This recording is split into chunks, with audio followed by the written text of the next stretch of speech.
The No Nonsense Roundtable. It's a weekly show broadcast on Rochester, New York's 50,000-watt iHeart radio station, News Radio Wham 1180.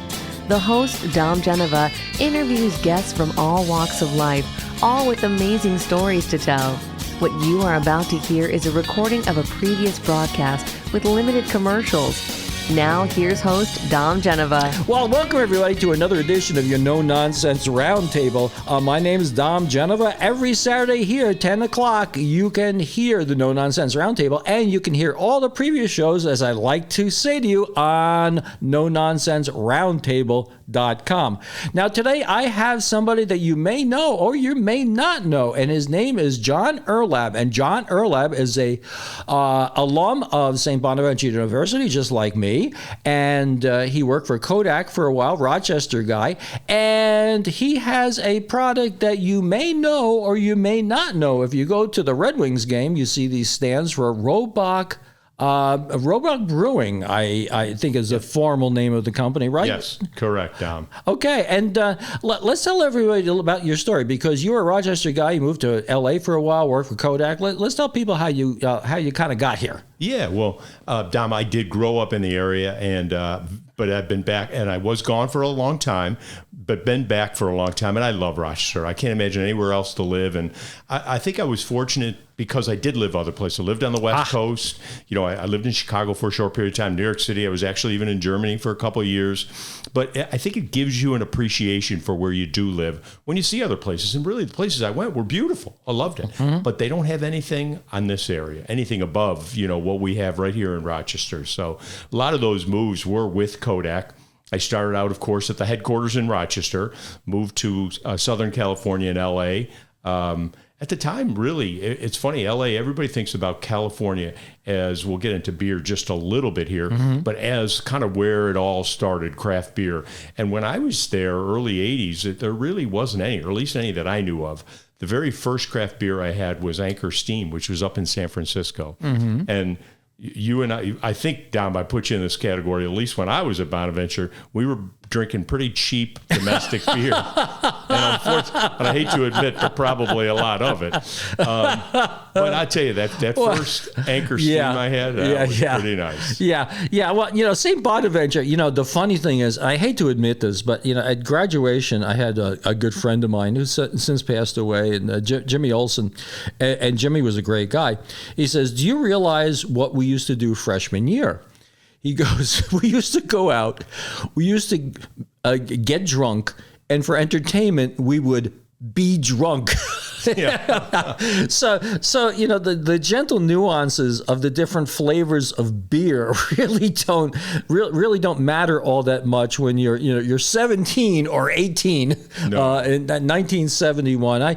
I'm a little bit older than you are, and you know, back then there was not even a McDonald's. There was not much to do in Olean, New York. No, there really wasn't. Yeah, but it's still a great place to go to school. Great place to go to school. Know, I say that, you know, Dom, you said it. There wasn't a lot to do other than stay on campus and have fun with your friends, and study once in a while too. So it was really a focus. It was great. And nothing against, you know, both of my kids went to bigger schools and big cities, and there was so much going on that it was very scattered's maybe the wrong word, but there were many things for them to do. Oh yeah. When we were in Olean, we just stayed on campus and had fun. We went. The basketball games were huge. Right. You know, honestly, I think your studies, you could focus on what you wanted to learn and study. It was great. It's still a great place. Well, it's still, you know, the thing I really appreciate about St. Bonaventure, and we're here to talk about beer, not college, but let's talk about college for a little bit. You know, it was required that you took philosophy and theology courses, and I look back at that, and it's not something I would have picked. But I'm so glad that I took that. You know, Thomas Aquinas' 5 proofs of God's existence. I probably remember 3 of them. But you know, but still, that other than academic quality of the college, and one of the things is because there wasn't much to do. You had to bond with each other. Right. Right. You had to bond with each other. I mean, one of the things I got involved with was the station, was the radio station. I got us an FCC license that led me to getting a job with Motorola, which led me to having radio shows. And I'm in the WOFM, WSBU Hall of Fame. There's the plaque right there, But I got this experience at Bonaventure. That's where it all started. Yeah, that's where it all started. Great. Yeah. So, So, what were you doing in L.A.? I'm just curious. I mean, actually, you got transferred to L.A. from working at Kodak? Yeah. And what were you doing in L.A.? So I started in the Treasurer's Division. So there was an opportunity to be a credit supervisor out there, and your credit supervisors were in the district offices. So you had customers around the L.A. area, and that's where I kind of started out. And that actually brought me to after I left. So that gave me to L.A. And then I wanted to get into sales, honestly, in the consumer products. Really? Yeah. So I started out in finance. That was my background in school. That's what I graduated with. But I just knew all the sales guys from being in the district office, and had a chance to go to Chicago for a little while and New York City. And actually, the marketing and sales brought me to Germany. So what does sales consist of? Now, when I was working at Chrysler, I was selling cars to the dealers who sold cars to people. So what were you doing in sales? Dom, almost the same thing. And if you think about consumer products for Kodak, was anything that consumers, normal people would use. So it was cameras. At the time, film was huge. I'm obviously showing my age, but we'd sell film, cameras, projectors. Actually, video came out at the time, too, and we would sell to retail operations that would then sell to consumers. Distributors or retail or what? No, it was usually, we would sell directly to retail. Yeah. Okay, that's unusual. I mean, that's surprising to me because there's got to be a ton of them. Yeah, well, and Kodak had their regional offices around. I think there were 7 of them. San Francisco, L.A., Chicago, New York, maybe Atlanta, maybe a few more. So you were there pretty much what you call the glory days. Yeah. It was, and when I left Kodak, it was honestly not an easy decision. Everybody said, wow, that must have been perfect for you just to get out. It was a hard decision to make because it was still a great company. In retrospect, I'm certainly glad I left, not only because of the way the company hasn't performed, but because I love doing what I'm doing. Well, one of the things I remember from when I was in college is how my business professors would hold Kodak up to this standard, this light. Said Kodak is such a great company that they were never unionized because they treated their people so well. Yes. And you could, because honestly, I think it was a great business model. I mean, the products that were making, the film and the movie film. Yeah. I don't know that we ever made a lot of money on cameras, but really any of the silver haloid technology, film and stuff made just a ton of money. And I think that, George Eastman and others that followed him took really good care of their employees. Yeah. He does have a reputation of taking care. Well, and the community. Look what he went to Rochester. Yeah. So what was the turning point that you decided to go on your own? Now you were in Germany. Is something about you drank some beer out there? And that changed your life. I mean, what happened with that? It was a slow progression, but I have to tell you, after a few years, as much as I enjoyed Kodak and it was good, I wanted to try something on my own. And I really didn't know, Dom, what it was going to be. I was at Kodak, I think, for a total of 8 years. But at the end, I knew I had to leave the corporate scene. I had to do something on my own. And it was those little seeds. It was going to Anchor Steam and trying what I felt was a wonderful beer. I was in New York City. I went to the first brew pub, which was the Manhattan Brewery. And I thought that was just the coolest thing going. And then, of course, I landed in Germany. And it's still to this day, I think they make the best beers in the world and enjoyed that. So started doing a little home brewing. And when I got back to Rochester, honestly, there was nothing like it, even though I had experienced it in LA San Francisco, New York, Germany to a less extent. But the model in Europe is very different because all of the towns had their own little brewery. They didn't ship beer around.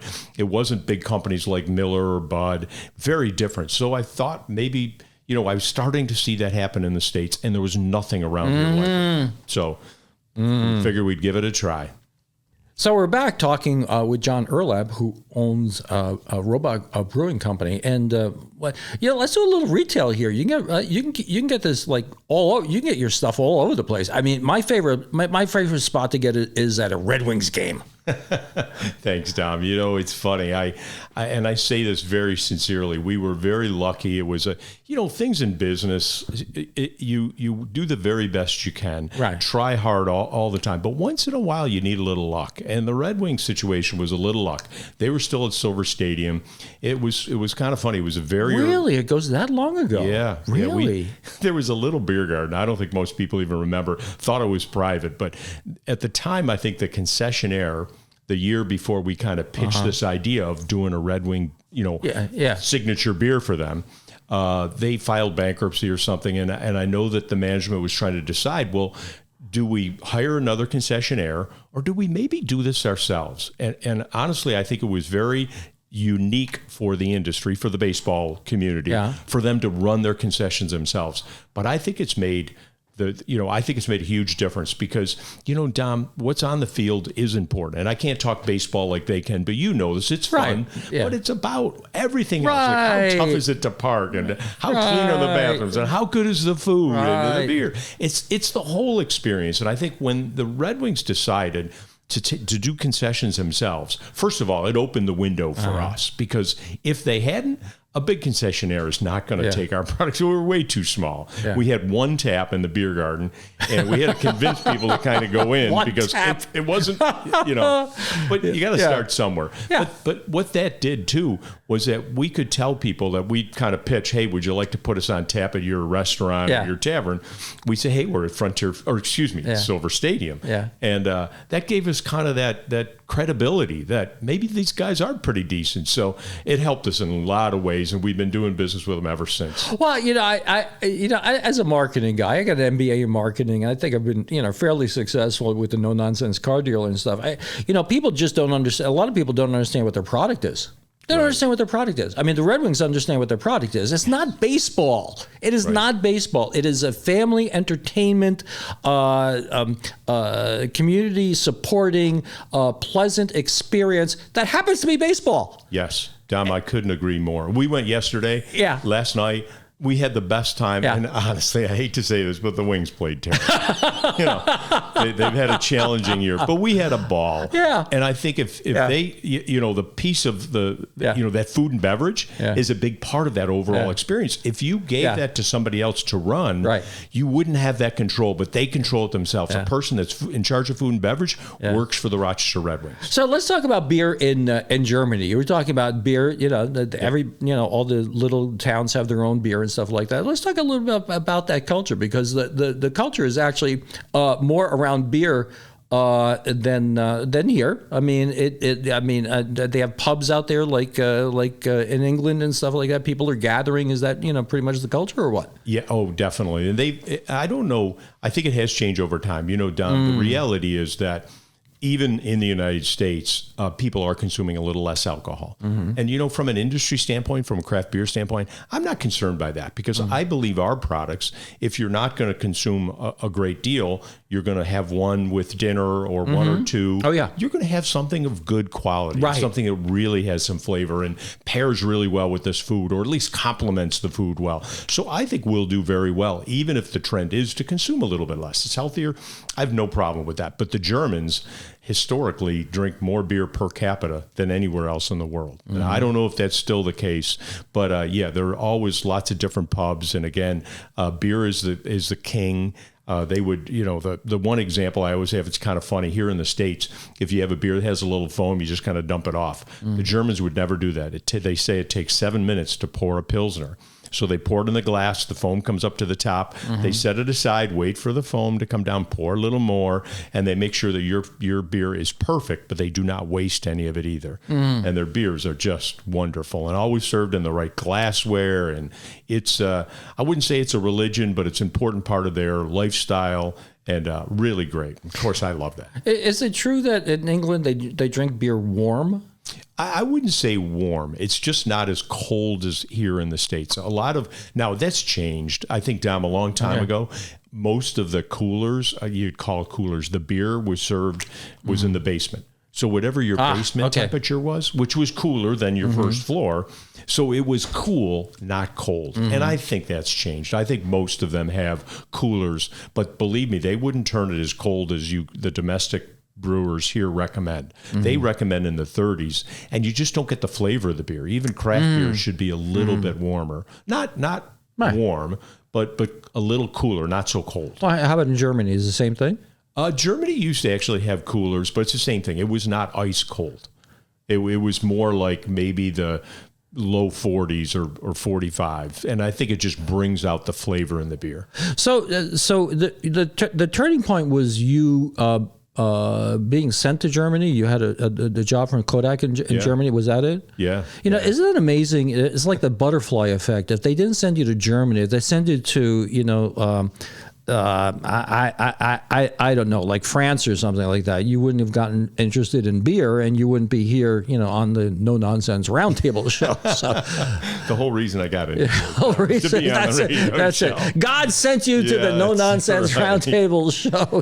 But I say it's luck, and it really was luck. I was fairly young to have that position, and not only because of my skill level, or maybe not at all, but I happened to be in New York, and the person that was there was promised that he would get an assignment in New York City.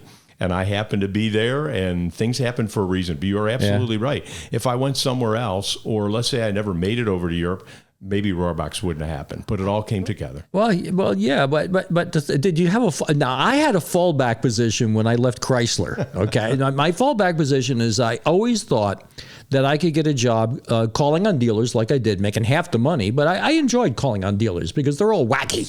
Yeah. they're all wacky, and I get along well with them because I have some rough edges, and so do they. But did you have a fallback position that if this thing with the beer thing didn't work, that you would be doing?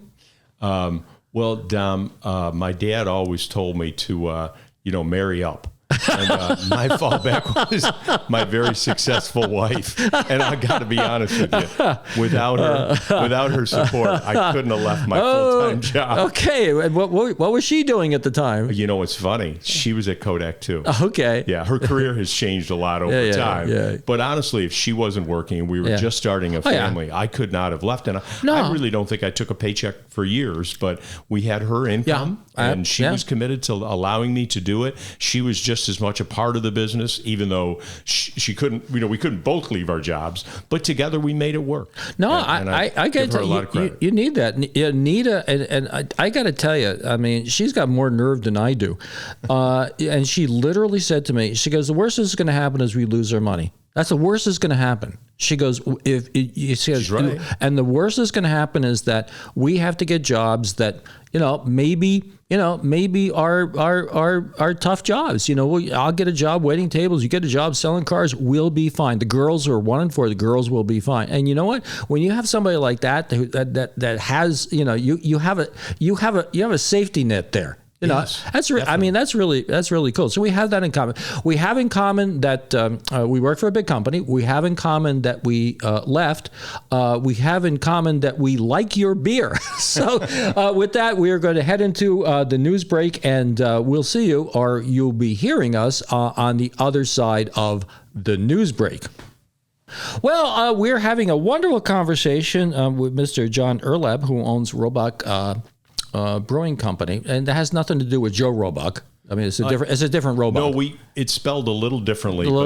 But Joe tells me that he gets comments all the time, and I say, Joe, really, if he's ready, he's out of politics now. So if he wants to buy a brewery, Joe, if you're listening, feel free. It's available. Does he drink your beer? I mean, maybe he could be a spokesman. Yeah. Oh yeah. I see Don Alhart, being a spokesperson for different businesses now. I'm like, oh, that's a little different. It's good. But that happens to people. I don't know that I could afford Don. He's at the top of the list. If you want somebody to, give you a testimonial about your product. So let's get into more of a discussion of beer, because some of these things I think a lot of people don't understand. What's the difference between a pilsner and a lager, and the Kamatsuyama this and Kamatsuyama that. There's a pale ale, the stout, porter, IPA, pilsner. I wrote these things down because I can actually write here. I'm looking at this. I don't know. It's a finest pilsner. What the heck are they talking about? What explain some of this stuff to me, will you? Yeah. Well, Dom, you said before beer is fun to talk about, and it really is. I think a lot lot of people are into finding their new stuff and what they like and what they don't. And these, all that you mentioned, are different beer styles, and they certainly have some characteristics to each one of them. I always tell people, I think it's fascinating to learn about it. Of course, I'm in the business. Not everyone is. But I think what's most important is find out what you really enjoy. And then if you're into it, let's discuss a little bit more about it. There's two main categories. There's lagers and ales. And really, it's the yeast you use. Lager yeast are fermented at a colder temperature. They tend to be real clean tasting. They don't have any, I would say, complexities to them. It's a little, most of your domestic beers are lagers, and that doesn't make them bad. But if you a Budweiser or a Miller or any of the light beers, those are lagers. It's just a style of yeast that they use. It takes a little longer to ferment, and it's not quite as complex. Now, the ales, again, it's still yeast. It's just an ale yeast that performs better at a warmer temperature. And your ales tend to be a little fruitier. They produce these diacetyls that add to the complexity of the beer. Like a good example would be a wheat beer. A wheat beer is an ale, but it has a special wheat beer yeast that produces like a banana clove flavor. That's from the yeast, and it's because it's fermented at a warmer temperature. You mentioned a stout. A stout is also an ale, so it has that complexity, but they use like a black patent malt, which gives it that real dark, like a Guinness. Guinness is a stout, and it depends if that's what you like. The real dark malts are just roasted longer. So it almost has, I wouldn't say a coffee flavor, but it definitely has this roasted flavor if you enjoy that. So when the Guinness that looks like chocolate, okay, why does it brown? Is brown because it's toasted? What's toasted? Is that what the reason why it's brown? Yes, exactly. Okay. So Dom, I mean, the basic ingredients in in beer is pretty simple. The most important is water, and then you're going to add actually malted barley. And barley that comes out of the field is called green barley. And the malting process is just allowing it to germinate and start to get the starches and proteins up. Because ultimately, we need something that will convert into alcohol. So, that'll produce sugars, that'll go into alcohol. So that's the barley. And then you have basically hops that you're adding to it too. So the barley that comes out of the fields, again, is green barley, goes in the maltster, and then it has to be put in a kiln. And the majority of your base malt is very light in color. So if you want to make a Pilsner or golden beer, you can do that very easily with your base malt. If you want to make a porter or a stout, which are different ones that are quite a bit darker, you use a specialty malt, and that specialty malt's just left in the kiln a little bit longer. It looks just like roasted coffee. So how long does it take from harvesting these different things, the ingredients for whatever? Yeah. How long does it take to actually become a beer? Well, is it days, weeks? Hours? So we buy malted barley. It's ready to go. We have to mill it. You put it in warm water at the right temperature. It converts those starches and proteins to sugar.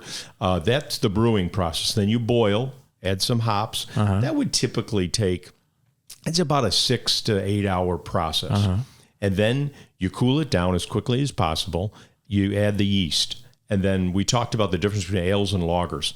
Lagers are fermented at a colder temperature. They tend to take at least a month, if not longer. Really? Yes. Wow. But, of course, compared to the vintners, that takes a year or so, right? So they get very jealous at us because we can turn around pretty quick. Well, the ales, which are fermented at a warm temperature, that conversion of sugar sugar to alcohol is only a couple weeks, and that beer is ready to go. Well, how many flavors, if you want to call it that, do you make? Because I know you have like this rainbow quality of offerings. How many do you have?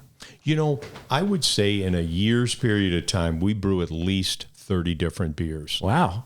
Some of them, so we have different categories. At least we do at Rohrbach. So we have our classics, which are available all year. Our Scotch Ale, our Blueberry, our couple of our IPAs, like the Space Kitty or the Crush, all year long. And then we have seasonals, We have Oktoberfest out now, of course, because we're going into the fall. We have Christmas beers. We have Irish beers in the spring. So classics, seasonals, and then we have called limited release. And those are just things that we're very creative. It's like a chef making soup. It's new every time we come out with it. Tell me you don't have a pumpkin.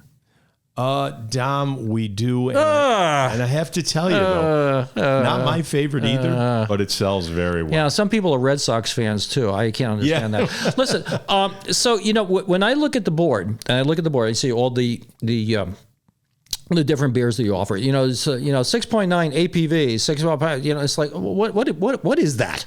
It's the amount of alcohol. Okay. Now beer, they say, is at least I think so, the beverage of moderation, because it really has quite low alcohol. Like a normal beer is 5% compared to wine, which might be 10, 11, 12%, or obviously spirits can be significantly higher than that.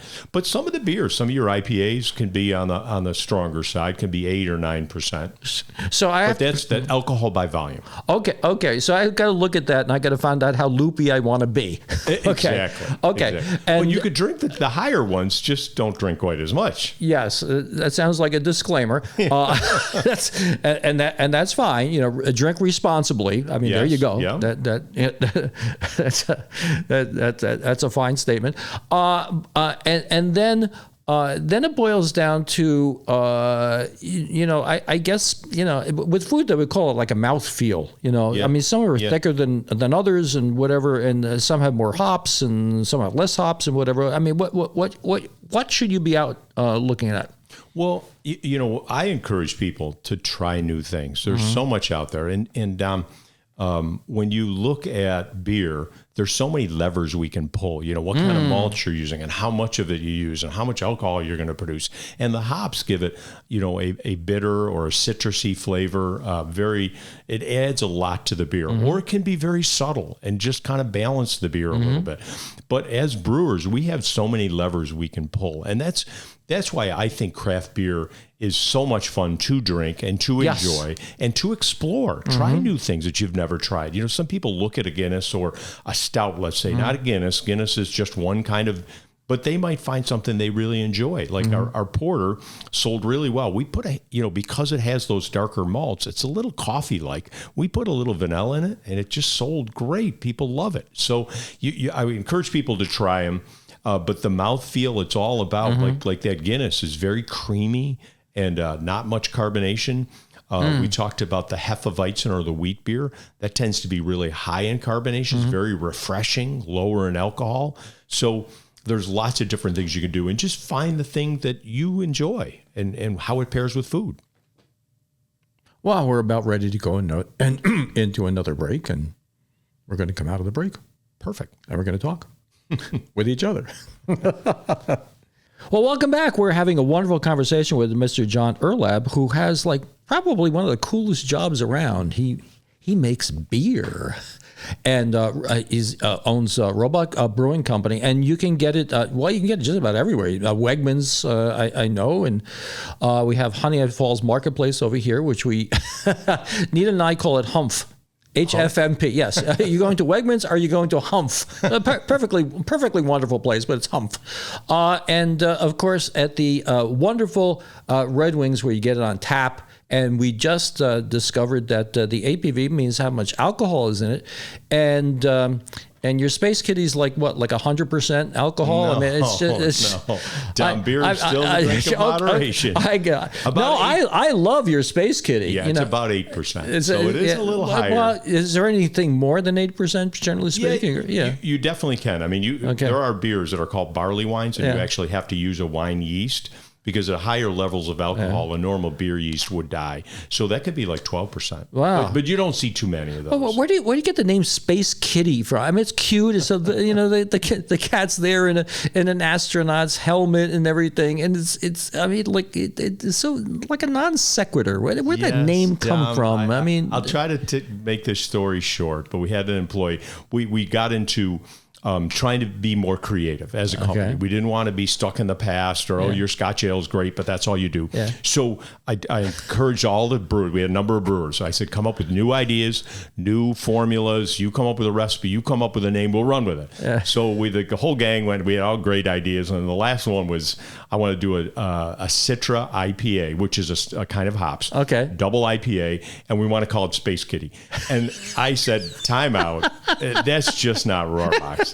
And the brewery manager at the time, he said, John, you promised we were going to be creative and we could do this. We should do Space Kitty. So angrily, I said, okay, call it Space Kitty. That's a crazy name.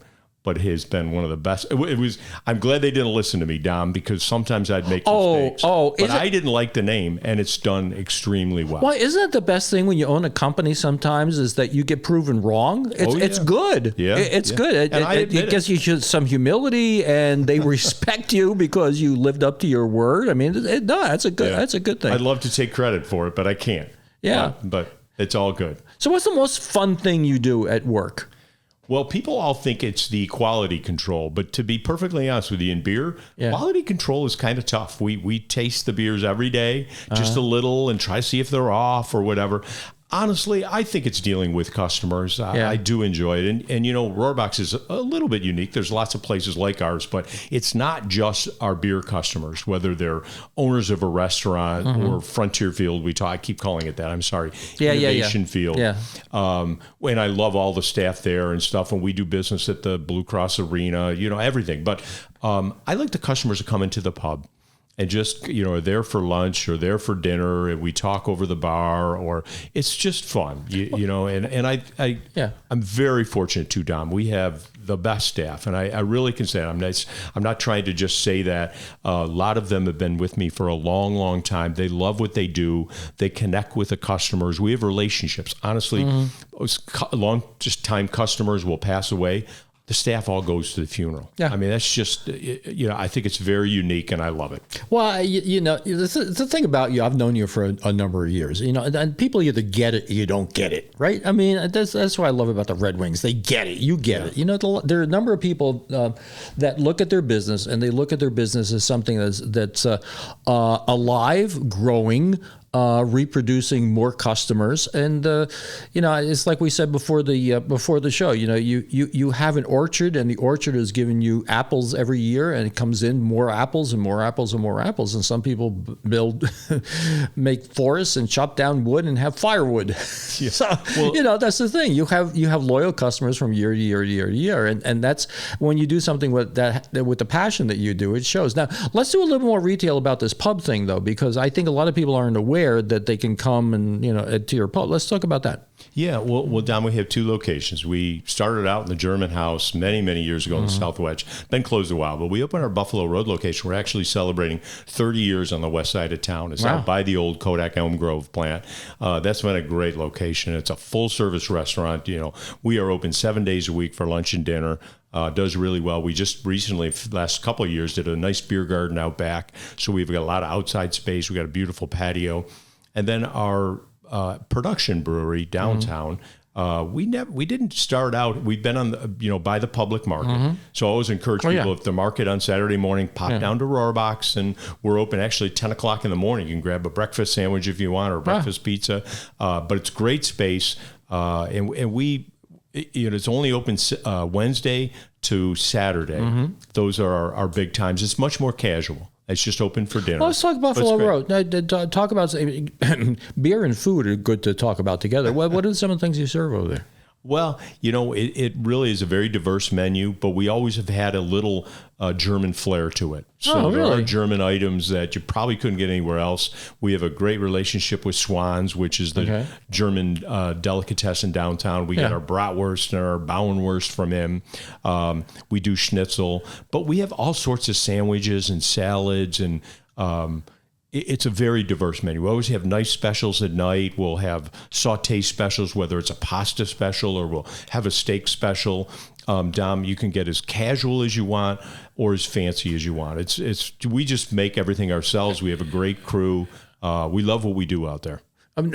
So what's the name? I mean, the name of the place isn't like Space Kitty Home or something. What's the name of the place? It's just the Rohrbach Brewing Company. Rohrbach Brewing Company. We're out on Buffalo Road. Really, from downtown, it only takes me 10 or 15 minutes to get there. Yeah, People think we're all the way in Buffalo. We're not. We're just on the west side. You know what the great thing about this show is? I had no idea. I mean, we're talking like 8,000. Get you out there. Well, yeah, I don't get out much. No, I had no idea. We're talking about like 8,000 people here. I mean, I would imagine if I didn't know, a lot of other people didn't know. Yeah. And that's the thing sometimes is that you get pinned with an idea. You get pinned that you're just beer. Well, you're not just beer. You have you have this food and food to have with the beer. If you're talking about a German thing, that's great. I mean, where do you get schnitzel in Rochester? Well, the Rohrbach Brewing Company on Buffalo Road. Okay, you got me on that one. Dom, where do you get a Fouille-Dell? Good question. You tell me. You get you get it at Savoyas. Go ahead. Oh, and I love Savoyas too. Yeah. No, I was just going to say, we kind of fly under the radar, but people on the west side of town know Rohrbach's, and we love that. The same, we see the same faces, many of them every Friday night because they come in for their fish fry or whatever. It's a fun little neighborhood place. It really is. Okay, let's have a little bit of fun. What did you try that didn't work? I mean, did you have like a calamari beer or something like that? I mean, something that you did that was like Yeah, it's funny, and I learned a lesson a long time ago. One of the chefs said that he could make a pasta using some of the malted barley, and we just put it right on the menu. And honestly, Tom, I have never done that since. Every menu item we taste over. We get it just right. But this was when times were a little crazy, and I just said, "Well, that sounds great, perfect fit," and it did not work well. It was not good. Yeah. And we were stuck with it for a while because we printed the menus. So the thing about I mean that is a tougher business than the car business, for God's sakes. Serving people food, because everything's got to be right. And then the sous chef doesn't show up one day, or he's got the flu. My God, I don't know how the heck you do it. It kind of ebbs and flows, and I'm telling you, if you have the right staff, you have to take care of them because you don't want turnover. That's right. But if you have the right people, it's like a football team. If everybody's in the right position and you got key players and they're happy, things run surprisingly smooth. If you pull somebody out, it's a little tough, but we manage. We manage. Okay, so what's your favorite Rohrbach beer? Our flagship is Scotch Ale. It's malty, a little bit stronger, a little sweetness to it. A Scotch Ale, like with a nice juicy burger. I'm pretty happy just with that. But honestly, you talked about Space Kitty. That's a great beer. And I move around because it depends on what I feel like. Right, the Scotch Ale is probably my favorite. Right. And I would imagine it's like when you're drinking wine, you pair it with something. Yeah. I mean, when you want... I mainly drink red wine, and I really enjoy it. But on a hot summer day, or we're having a salad, we just pull out a dry Riesling, and it's wonderful. Well, thank you. We believe it or not, we're out of time, and I mean, we could talk about beer for probably hours on end. Anybody who has not experienced the Rohrbach experience, please do, because it's one of those things that the more you get involved in it and the more you experience the different flavors, the more you will appreciate. You're going to land on something that you really, really like, and it's something that you will not get like I say in the big box stores. I try to avoid the big box stores. Budweiser is really nice, but Budweiser is not Rohrbach. So, and it's not as fresh as ours is either, because it's made right down the street. Yeah. Well, Dom, I can't tell you how much I've enjoyed today. Thank you so much for having me. I really do appreciate it. Well, thank you for coming into my studio, and let's go have a beer. Sounds great. Thanks. Cheers, everybody. Okay, we'll see you next week on the No Nonsense Roundtable. Thanks for listening. Tune in every Saturday from 10 to 11 on News Radio Wham 1180. Don't forget to like and subscribe, and we'll make more.